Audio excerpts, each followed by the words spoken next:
Kasih karunia dan damai sejahtera dari Tuhan Allah Bapa kita, dan dari anaknya Tuhan Yesus Kristus menyertai kamu sampai selamanya. Amin. Selamat pagi saudaraku. Dengarkanlah firman Tuhan hari ini membimbing kita melakukan aktivitas yang baik. Dari Galatia pasal 5 ayat 24 demikian firman Tuhan. Barang siapa menjadi milik Kristus Yesus, ia telah menyalibkan daging dan segala hawa nafsu dan keinginannya. Demikianlah firman Tuhan. Saudaraku, kita mengklaim diri orang percaya. Kita menyatakan diri pengikut Kristus. Bila kita orang percaya dan pengikut Kristus, berarti kita sudah menjadi milik Kristus.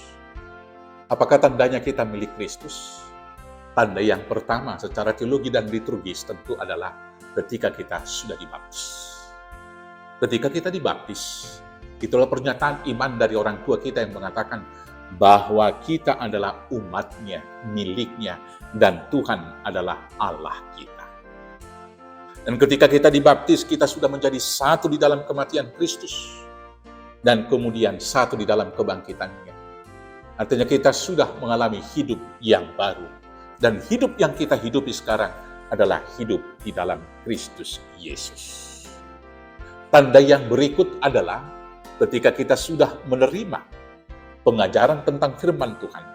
Dan kemudian itu dikonfirmasi kemudian.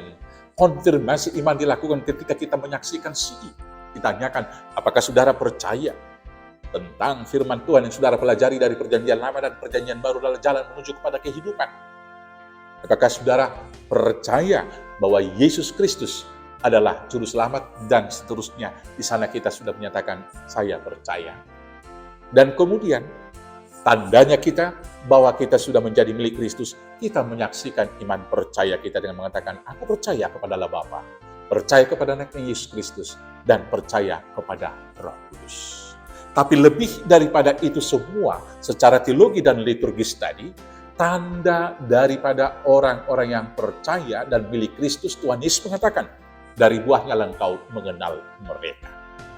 Maka buah yang menjadi milik Kristus adalah apa yang dibuahkan oleh Kristus. Dan buah itu tentu adalah buah-buah roh. Kalau kita baca di dalam bacaan kita di sini di ayat 22 dikatakan demikian, buah roh ialah kasih, sukacita, damai sejahtera, kesabaran, kemurahan, kebaikan, kesetiaan, kelemah lembutan, penguasaan diri. Maka terbalik dengan itu, milik Kristus adalah yang telah menyalibkan daging dan segala hawa nafsu.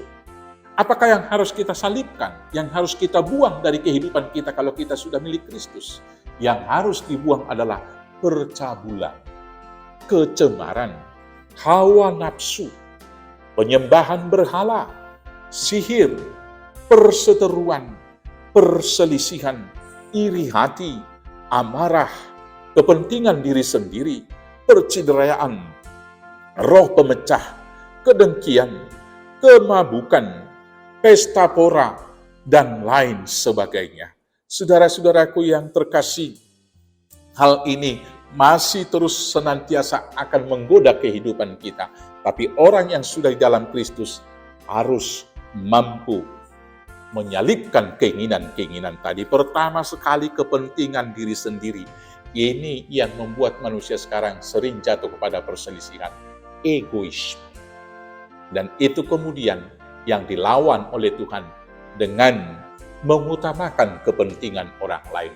Tuhan Yesus memilih berkorban supaya orang kebanyakan diselamatkan.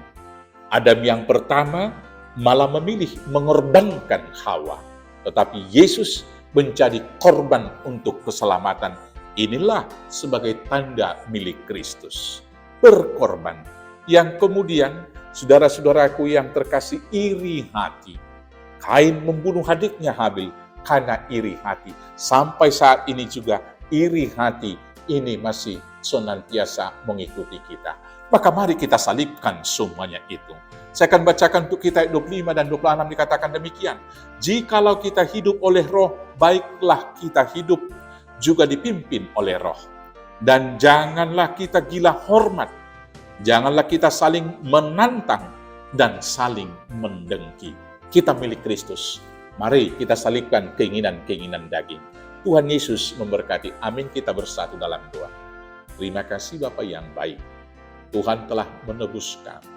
Dan kami telah mati di dalam Kristus dan bangkit melalui baptisan. Dan kami telah hidup baru. Maka kuatkan kami menyalibkan keinginan daging, agar kami hidup di dalam keinginan roh. Dan buah yang kami buahkan adalah buah-buah roh. Dengan demikianlah kami menjadi alat kemuliaan Tuhan dan berkat bagi banyak orang. Maka mampukan kami melakukan semuanya hanya di dalam nama Yesus Kristus Tuhan Juru Selamat kami yang hidup. Amin. Selamat beraktivitas, Tuhan Yesus memberkati. Horas, horas, horas.